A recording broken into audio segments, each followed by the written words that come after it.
Hello everyone, आज हम बात करेंगे DD of mass in a right hypochondrium, जो कि होता है पैराइटल और इंट्रा एब्डोमिनल स्वेलिंग। जो है जैसे कि हमने पढ़ा था राइट इलियक फोसा स्वेलिंग जो थी, उसमें भी हम पैराइटल और इंट्रा एब्डोमिनल स्वेलिंग देख रहे थे।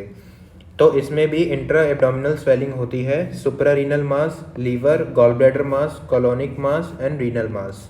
तो राइट हाइपोकॉन्ड्रियम हम देखते हैं होता कहाँ है, तो ये फर्स्ट लोकेशन है, राइट हाइपोकॉन्ड्रियम है। तो इसमें स्ट्रक्चर्स कौन से होंगे?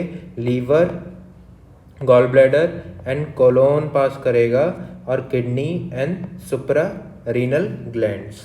अब पैराइटल में हमें क्या क्या दिखाई देता है? Lipoma and neurofibroma and hard nodule in a parietal wall. अगर कोई हमें हार्ड नोड्यूल दिखाई दे रहा है पैराइटल वॉल में, तो वो किसके कारण हो सकता है? कोल्ड एब्सेस या फिर नॉन हॉजकिन लिम्फोमा के कारण।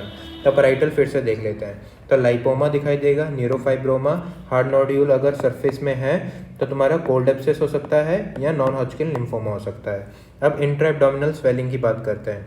तो लीवर में हमें सेकेंडरीज फ्रॉम लीवर या फिर हेपेटोमा या polycystic disease of liver, PKHD1 gene के कारण होता है polycystic disease of liver, heredited cyst, cirrhosis of liver and lymphoma.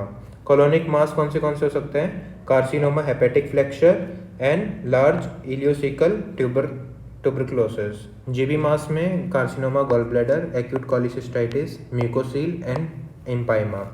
Renal mass में सुप्रारीनल मास में हमें दिखाई देगा कुशिंग सिंड्रोम।